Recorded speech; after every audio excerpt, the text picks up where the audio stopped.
Entre la espesa niebla, algo se mueve. No es el viento, no es un animal. Es el eco de una culpa tan pesada que ha tomado forma. Silent Hill, un pueblo fantasma sepultado bajo una neblina eterna, donde las calles susurran nombres que ya nadie recuerda y las sombras parecen observarte desde cada rincón. Aquí no hay vida, solo ruinas, abandono y almas que aún no entienden que están perdidas. Dicen que nadie llega por casualidad, que este pueblo no se busca, te encuentra.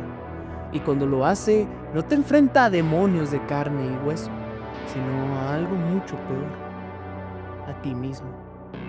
James Sunderland creyó que venía buscando a su esposa muerta, pero el verdadero viaje que emprendió fue hacia el fondo de su propia mente, hacia ese abismo donde guardó lo que juró no recordar. Sus pasos resuenan en el asfalto vacío y cada eco es una voz, un susurro, un recordatorio de lo que hizo. La niebla lo envuelve, casi como si quisiera ocultarle la verdad. Pero Silent Hill no perdona, nunca lo hace. Este lugar no solo hiere el cuerpo, destroza la mente. Te muestra tus miedos con forma de monstruos, tus pecados con rostro humano, y cuando por fin crees haber escapado, descubres que solo has estado caminando dentro de un círculo. James lo entenderá demasiado tarde, porque cada rincón de esta ciudad está construido con fragmentos de su culpa. Cada puerta cerrada es un recuerdo, cada grito en la distancia, una parte de él que se está resistiendo a morir.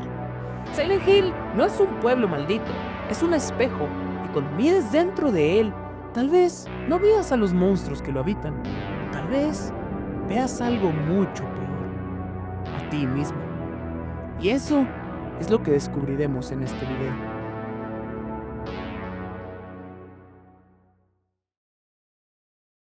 Para entender la historia de James Sunderland, primero hay que entender qué es realmente Silent Hill. Silent Hill no es solo un pueblo, no es una ciudad perdida entre montañas ni un simple sitio cubierto por niebla. Es un lugar que respira el sufrimiento humano. Una tierra antigua marcada por rituales y sangre. Dicen que hace siglos era territorio sagrado para los nativos, pero el hombre, en su infinita necesidad de profanar lo sagrado, llegó con fuego, castigo y fe distorsionada, y lo que alguna vez fue un refugio espiritual se corrompió.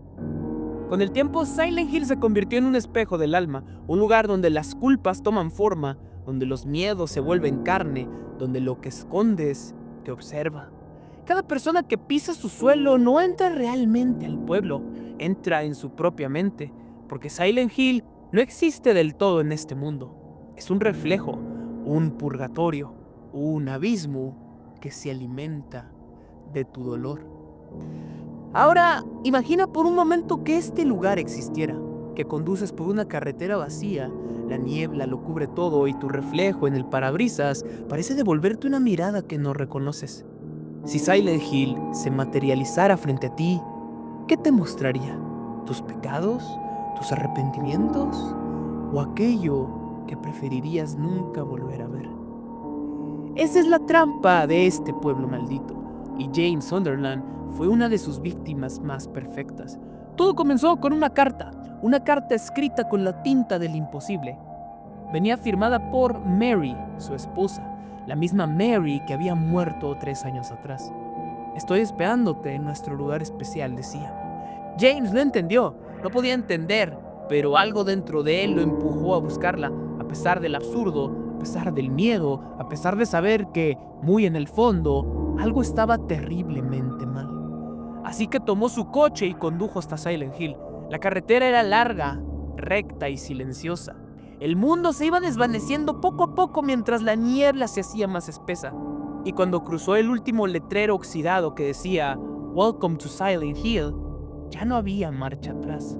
James no lo sabía aún, pero no estaba viajando hacia un pueblo. Estaba descendiendo hacia su propia condena, hacia ese rincón del alma donde habitan los monstruos que nosotros mismos creamos. Y es allí, entre la niebla y los ecos de lo que alguna vez fue amor, donde comienza su historia. Una historia que no habla de fantasmas ni de demonios, sino de culpa, de cómo el peso del arrepentimiento puede volverte prisionero de tu propia mente. porque en Silent Hill los pecados no mueren contigo, te esperan. Para entender quién es realmente James Sunderland hay que mirar atrás, hay que mirar más allá del hombre que camina entre la niebla y mirar su pasado. James estuvo casado con Mary Shepherd Sunderland. Al principio su vida juntos era feliz, compartían momentos simples, risas, viajes, promesas, sueños, pero todo eso comenzó a desmoronarse el día que Mary fue diagnosticada con una enfermedad terminal. El amor poco a poco se convirtió en dolor. Mary comenzó a cambiar. Su cuerpo se debilitaba, su espíritu se quebraba. Pasó de ser la mujer alegre que iluminaba a James a alguien consumida por la desesperanza. Se volvió irritable, agresiva y a veces descargaba su frustración en él. No porque dejara de amarlo, sino porque no soportaba verse a sí misma marchitándose frente a la persona que más quería. Y James también cambió. Comenzó a cansarse, a sentirse frustrado, impotente. Cada día la veía sufrir y no podía hacer nada. Empezó a odiar la enfermedad, pero sin darse cuenta, ese odio se mezcló con resentimiento, no hacia Mary, sino hacia la situación, hacia la vida misma, hacia la carga de verla sufrir y no poder salvarla. El amor que los unía se transformó en una jaula de dolor y llegó a un punto en el que James, superado por el agotamiento y el rencor, cometió lo impensable. Tomó una decisión que no podría revertir jamás. Asfixió a Mary con una almohada y en ese momento destruyó no solo su vida, sino también su alma. El trauma fue tan grande que su mente simplemente colapsó, bloqueó el recuerdo. Se convenció de que Mary había muerto por su enfermedad 3 años atrás, pero el subconsciente no olvida. Esa parte de él que aún amaba, que aún lloraba, que aún se sentía culpable, siguió viva.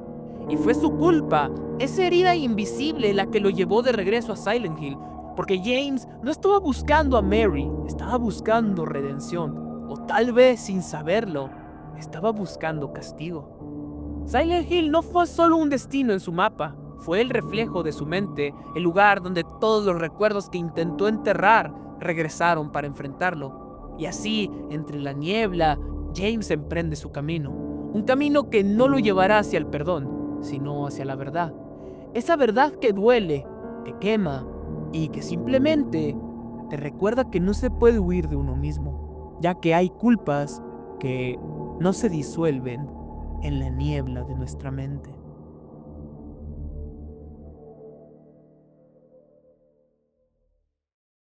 Cuando James llega a Silent Hill, lo primero que lo envuelve no es el miedo, es la niebla.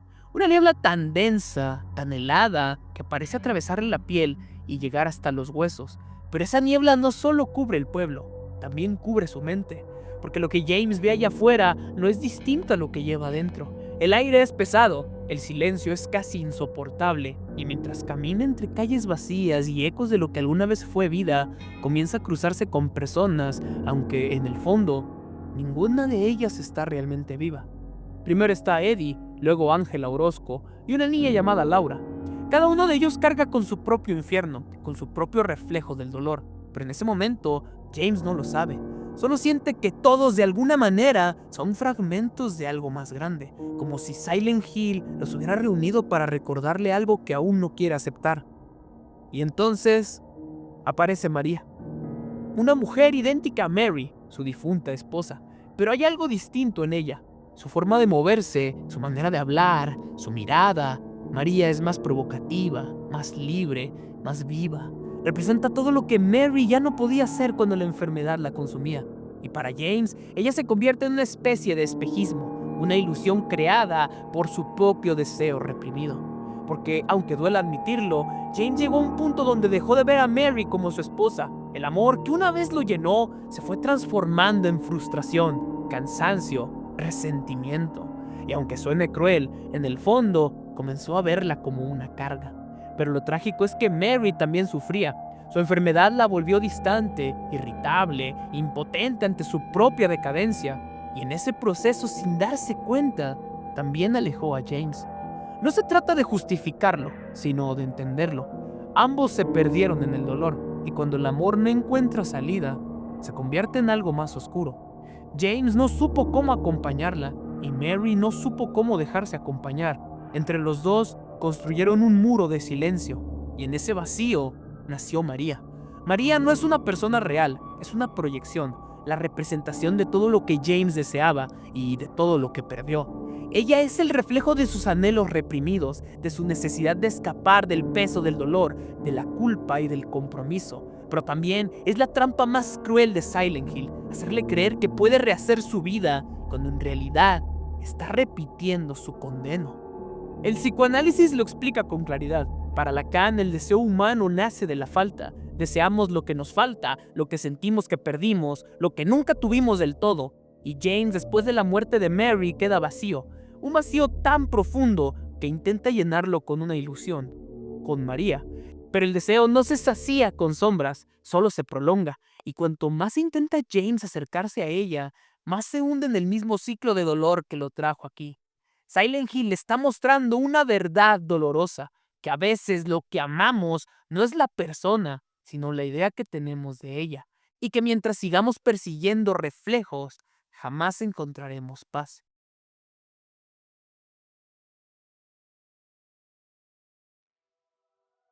Cuando Jane Sunderland abre la puerta de aquella habitación, el silencio es tan espeso que parece morder. El aire está cargado, todo parece quieto, hasta que algo se mueve. Un cuerpo rodando por el pasillo, golpeando el suelo con un ruido sordo. James lo observa paralizado y entonces escucha pasos, lentos, pesados, un sonido metálico que se arrastra como si alguien o algo estuviera arrastrando una espada enorme. El miedo le atraviesa el cuerpo, corre, se esconde en un armario y desde las rejillas lo ve. Una figura impotente, gigante, con un casco en forma de pirámide oxidada que le cubre el rostro. Su respiración es un gruñido metálico y en su mano arrastra un cuchillo tan grande que parece imposible de levantar. Ese es el momento en que James conoce a su verdugo, su sombra y su castigo, Pyramid Head. Desde entonces, James no estará solo. A cada paso, a cada hallazgo, a cada rincón donde intente esconderse, esa figura lo seguirá. Porque en Silent Hill no se puede huir de lo que te persigue desde dentro. Pero Pyramid Head no es el único habitante del infierno. El pueblo está vivo. Y cada monstruo que James encuentra no es una criatura externa, sino una parte de él. Sus miedos, sus deseos, su culpa. Todo ha tomado forma. Los Line Figures, por ejemplo, esas cosas retorcidas envueltas en una especie de piel que parece una camisa de fuerza, se mueven a sacudidas como si el dolor mismo las controlara. Escupen ácido desde una herida en su pecho, un líquido corrosivo que quema todo lo que toca. A simple vista parecen criaturas sin sentido, pero en realidad son Mary. Son el reflejo de su sufrimiento, de sus días postrada en la cama, envuelta en sábanas, retorciéndose de dolor. El ácido que lanzan es el veneno de sus palabras, la rabia, la frustración, la desesperanza que Mary descargó sobre James cuando ya no podía más. Cada vez que James las enfrenta, no está luchando contra monstruos, está reviviendo su papel de cuidador impotente y su deseo inconsciente de huir de ese dolor. Luego están los maniquís, cuerpos sin rostro, sin brazos, formados por dos pares de piernas femeninas. Su movimiento es erótico, perturbador. Representan el deseo sexual reprimido de James, la frustración acumulada durante los años en que Mary estuvo enferma. Son la forma grotesca de un impulso humano, distorsionado por la culpa, porque James jamás deseó y al mismo tiempo se odió por desear. Las Bobblehead Nurses, enfermeras con rostros deformados, vestidas con uniformes provocativos, caminan de forma espasmódica, errática, como si algo invisible las controlara. Son una mezcla de atracción y repulsión. Representan la ansiedad de James durante los días en el hospital, su deseo inconsciente por las enfermeras, mezclado con el miedo y la vergüenza de ver a Mary morir lentamente. Cada vez que una de esas enfermeras se acerca, James ve su propia perversión reflejada, el deseo convertido en enfermedad. Las Fleshlets cuelgan del techo, balanceándose como cuerpos condenados, atacan con tentáculos que parecen bocas deformes intentando asfixiarlo. Son la representación más directa de la eliminación. James eliminó a Mary asfixiándola con una almohada y ahora el pueblo le devuelve la escena una y otra vez con una violencia grotesca imposible de ignorar. Cada ataque es un recuerdo, cada golpe una confesión. Y aunque algunos monstruos no provienen directamente de James, también lo confrontan con su propia oscuridad. El Abstract Daddy, por ejemplo, ligado a la historia de Ángela Orozco, representa el abuso y la impotencia. Una figura opresiva hecha de carne que encierra a una víctima entre sus pliegues. Para Ángela es su padre, para James es un reflejo más, el espejo de su propia violencia reprimida, de la parte de sí que también fue verdugo. Pero entre todos ellos hay uno que destaca sobre el resto, uno que no solo lo atormenta, sino que lo castiga. Pyramid Head. No es un enemigo, es un símbolo, la materialización del deseo inconsciente de James de ser castigado por lo que hizo. Es su juez, su verdugo y su reflejo. El cuchillo que arrastra es su culpa, una carga tan pesada que apenas puede moverse con ella. Y el casco que cubre su rostro representa esa parte oscura que James no quiere mirar, la identidad del asesino. Pyramid Head no tiene rostro porque no necesita uno. El rostro es el de James. Cada vez que Pyramid Head elimina a María una y otra vez, el ciclo se repite. Es el castigo, la recreación del crimen. María muere frente a él, no una, sino muchas veces, recordándole lo que hizo. Y cada vez que lo ve, James no puede escapar de una sola idea, que en Silent Hill el castigo no viene del exterior, viene desde dentro, ya que los verdaderos monstruos no son los que acechan en la oscuridad, sino los que viven dentro de nosotros esperando el momento perfecto para salir. Y en Silent Hill, todos ellos tienen nombre, forma y propósito. Pyramid Head no está ahí para eliminarlo, está ahí para juzgarlo. Y hasta que James no enfrente su verdad, seguirá arrastrando esa espada invisible.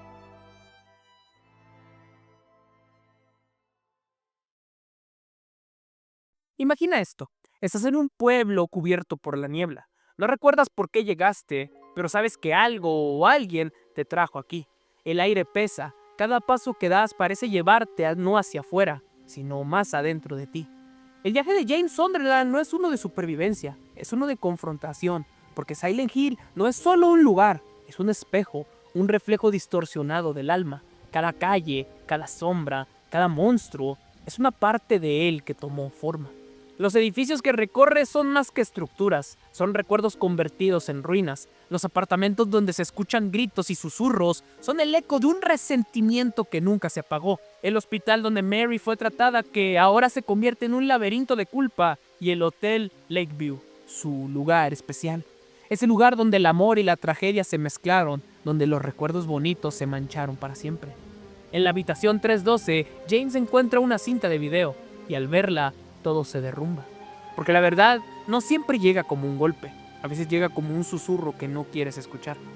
La cinta muestra los últimos momentos de Mary, su respiración débil, su mirada cansada, y en el instante en el que James la asfixia con una almohada. No fue el destino quien la arrancó de su vida, fue él. La carta que lo trajo a Silent Hill era solo eso, una mentira piadosa creada por su mente, un intento desesperado de seguir amando a quien ya no podía amar, un castigo que su propio subconsciente le obligó a vivir, una manera retorcida de buscar redención en el sufrimiento. Y entonces lo comprende. Todo el dolor, todos los monstruos, incluso Pyramid Head, eran él mismo, una proyección de su culpa, de su necesidad de ser castigado. Por eso cuando finalmente acepta la verdad, los Pyramid Head ya no tienen razón de existir. Se atraviesan con sus lanzas como si la aceptación misma los disolviera. Pero el castigo de James aún no termina. En el tejado del hotel enfrenta su último juicio. Una figura que cambia, que a veces es Mary y a veces es María. Esa ilusión que su mente creó para reemplazarla. Una última batalla entre el deseo y el perdón, entre la negación y la liberación. Y al final, no hay un final verdadero. Masahiro Ito, el diseñador original de Silent Hill 2, dijo una vez que todos los finales son canónicos, porque el viaje de James no es una historia con respuestas, es un espejo del alma del jugador. Cada final es el reflejo de cómo elegimos enfrentar nuestro propio dolor. Si decides que James debe dejar atrás su culpa, entonces el final Liv es el tuyo. James acepta su pecado, se perdona y camina fuera del infierno junto a Laura, la niña que representa la inocencia que aún queda dentro de él. Ese final es redención, es la vida que continúa después del perdón. Pero si eliges que James no puede seguir viviendo con el peso de lo que hizo, entonces el final, In Water, te mira directo al corazón. James conduce su coche hacia el lago Toluca, hacia el mismo lugar donde empezó. El agua lo recibe como un hijo arrepentido, porque a veces la culpa pesa tanto que el alma prefiere hundirse antes que flotar. Y si decides que James se queda con María, entonces el castigo es eterno, porque amar una ilusión significa repetir el ciclo una y otra vez. Cada tos de María es un recordatorio de que el dolor regresará, de que no importa cuánto lo intente, James está atrapado en un bucle de negación. Silent Hill 2 no busca darte respuestas, busca enfrentarte contigo mismo, porque el verdadero terror no está en la ciudad, está en reconocer que todos tenemos algo que no queremos recordar, una verdad que preferimos enterrar, un fantasma al que, quizás, seguimos escribiendo cartas. Y tú, si recibieras una carta de alguien que ya no está, ¿tendrías el valor de ir a buscarla?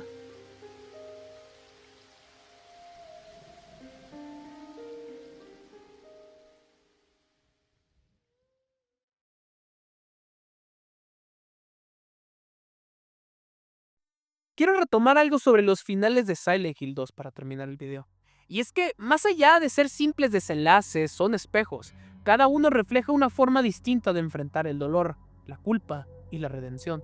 En el primero, el final llamado Dejar, James asume su responsabilidad, acepta lo que hizo, acepta su pasado y decide seguir adelante. Es quizá el único final donde hay una luz, aunque tenue, al final del camino. Este final me recuerda algo que decía Viktor Frankl, que las personas no sufren por las circunstancias en las que están, sino por no encontrar sentido dentro de ellas. Y James lo encuentra. Encuentra sentido en su sufrimiento, deja de huir, deja de castigarse y por primera vez elige vivir. Porque aceptar el dolor no es rendirse ante él, es transformarlo. Y cuando James entiende eso, deja de ser una víctima de su culpa para convertirse en el arquitecto de su redención. Su pasado sigue ahí, claro, ese no desaparece, pero ya no lo define, simplemente lo abraza y sigue caminando. Luego está el final en el agua, el más triste y el más humano. Aquí James no puede perdonarse, su culpa es tan grande que lo devora desde dentro. Y al final la única salida que encuentra es el silencio del lago. La autoeliminación se convierte en su castigo, pero también en su alivio. Desde una mirada más profunda podríamos decir que aquí triunfa lo que Freud llamaba como la pulsión de muerte. Ese deseo inconsciente del ser humano de destruirse a sí mismo, de buscar descanso, incluso en la oscuridad. Y aunque suene trágico, también es real, porque hay dolores tan profundos que uno no sabe cómo seguir respirando con ellos. Y Silent Hill 2 no los juzga, solo los muestra, con una crudeza que duele, porque se siente verdadera. Y finalmente está el final María, un ciclo eterno de negación, un espejismo disfrazado de amor.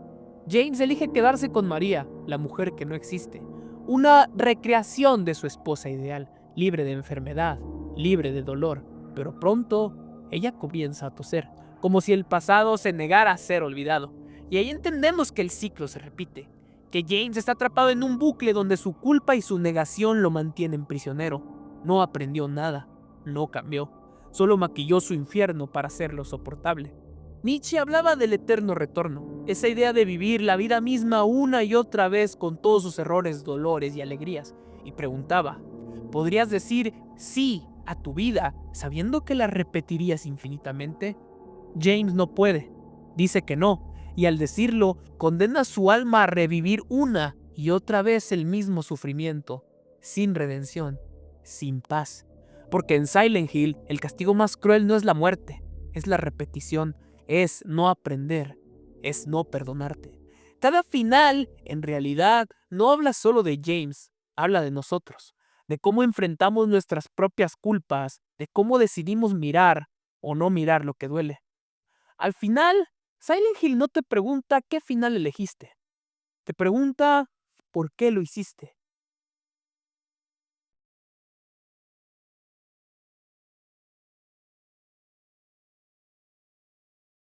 Retomando lo que dije anteriormente, Silent Hill 2 no es solo un juego sobre el terror o la culpa. Es una metáfora sobre lo que significa ser humano, porque todos en algún punto hemos cargado con un peso que no nos deja avanzar, un error, una pérdida, una decisión que desearíamos poder cambiar. Y ahí es donde los tres finales de esta historia se convierten en un espejo. Cada uno refleja una manera distinta de enfrentar la culpa, rendirse ante ella, negarla o transformarla. Y quizá la pregunta más importante no sea cuál final es el verdadero, sino cuál elegimos nosotros en nuestra propia vida. Cuando una persona comete un error o hiere a alguien, hay 3 caminos posibles: rendirse, ceder o mejorar. Rendirse es aceptar que la culpa nos consuma. Ceder es vivir negándola, disfrazando el dolor con excusas. Pero mejorar es el acto más valiente que un ser humano puede hacer. Viktor Frankl decía que la culpa no debe ser una condena, sino una señal de que somos responsables de nuestros actos y de que, por lo tanto, aún tenemos el poder de construir algo distinto. Aceptar el dolor no es resignarse a él, es mirarlo de frente y decidir que, a pesar de lo que hicimos, aún podemos crear algo mejor. Porque lo que nos define no es lo que nos pasó, sino lo que hacemos con eso que nos pasó. No somos los errores que cometimos, somos las decisiones que tomamos después. Y ahí entra algo que me gusta mucho de la psicóloga Kristen Neff. Ella dice que la culpa muchas veces se confunde con la autocrítica cruel, esa voz interna que nos repite que no somos suficientes, que no merecemos perdón, ni amor, ni segundas oportunidades. Pero esa voz miente, porque no se trata de negar la culpa, sino de aprender a tratarnos con compasión. Ser compasivos con nosotros mismos no significa justificarnos, significa reconocer que somos humanos, que fallar es parte del proceso y que podemos levantarnos con una nueva conciencia, con una nueva responsabilidad y una nueva oportunidad de reparar lo que podamos y seguir adelante. James Sunderland es el reflejo de lo que pasa cuando dejamos que la culpa nos gobierne, pero también es un recordatorio de que siempre hay una puerta abierta, una salida hacia la aceptación y la redención. Al final, todos tenemos un Silent Hill dentro de nosotros, ese lugar donde nos enfrentamos a nuestros miedos, a nuestros errores, a lo que no queremos ver. Y quizá el propósito no sea escapar de él, sino atravesarlo, para salir del otro lado más conscientes y más humanos, y con un poco más de amor, no hacia los demás, sino hacia nosotros mismos.